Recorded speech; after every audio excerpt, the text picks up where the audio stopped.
careful when adopting, Chapter 2. I yelled for John to call the police as I knelt down beside the bathtub. Her once tanned arm hanging off the side of the tub as blood dripped from her finger to the floor.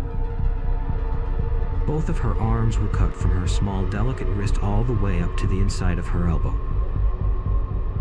I held my sister's lifeless body, pulling her as close to me as possible. Her blonde hair had been soaked red from her blood.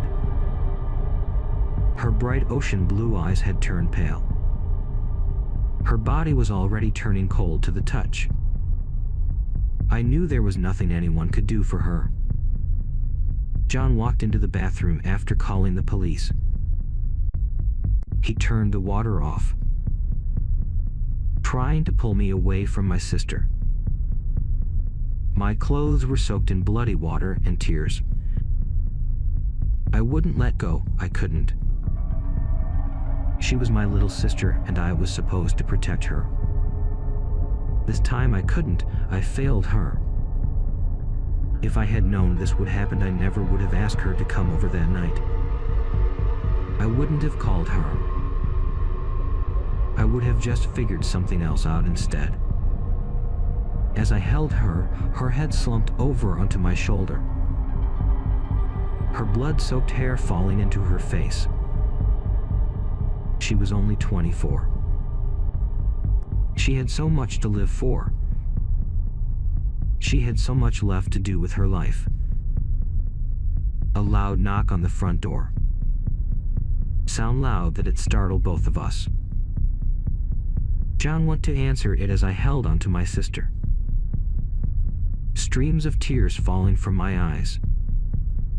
I couldn't hold them back. I couldn't be strong, not right now. The police followed John into the bathroom. I had to let go even though I didn't want to. John pulled me up and held me tight as I sobbed into his chest. When I finally let go of him, John grabbed me some clothes to change into as the I had on was soaking wet and causing me to shiver. The police started their investigation. Of course, we couldn't tell them everything that had happened that night. We would sound completely insane. I walked into the living room with John and our sweet baby boy following me. He was giggling and laughing as John held him. A couple of hours passed with the medical examiner coming to pick up the body. People were in and out of the house, coming and going. A couple of the officers kneeled down in front of John and myself. One of them made goofy noises and faces to distract our son while we talked. They asked why she was over that night and why we hadn't been home. I explained to them that I asked her to watch our son while we went to the hospital because John had a small accident. No one questioned how he was stabbed in the back of his arm. After talking for a while, they told us that it would be ruled a suicide. There was absolutely no evidence to be ruled as anything other than a horrible suicide. They found the knife she had used. It had fallen under her when it slipped out of her hand as her body became lifeless. Their best guess was that she was probably severely depressed and overly stressed. They said someone would be by in the morning to clean up the blood in the bathroom. That the best thing we could do right now was to focus on our new bundle of joy to help us get through such a hard time.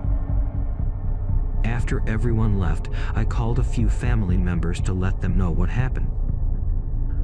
Everyone was shocked that she would kill herself. In the back of my mind, I knew it wasn't something she would do. I knew something or someone would have had to push her to it. I laid the baby down in his crib, turning his monitor on to make sure he was fine throughout the rest of the night.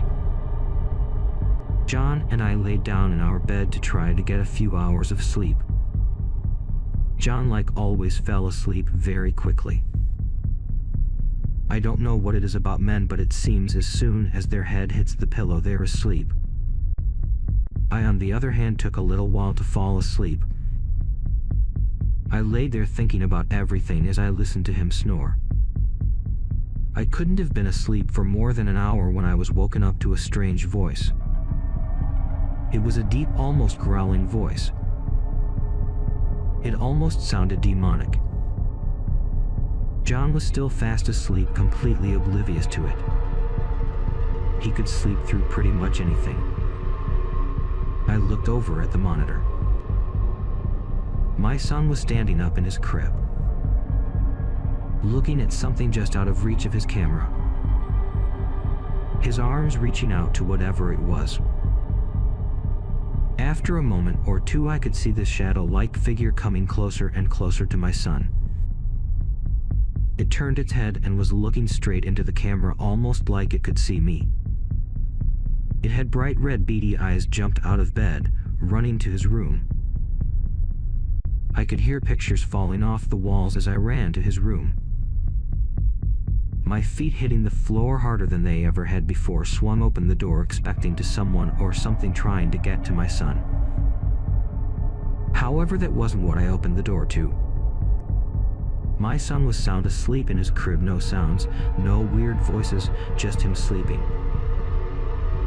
Walking over to his crib, I rubbed my hand against his soft little cheek, telling myself I was just imagining things from a lack of sleep, or it was just a dream. A dream that felt very real. My heart was still pounding as I lay down on the floor next to his crib,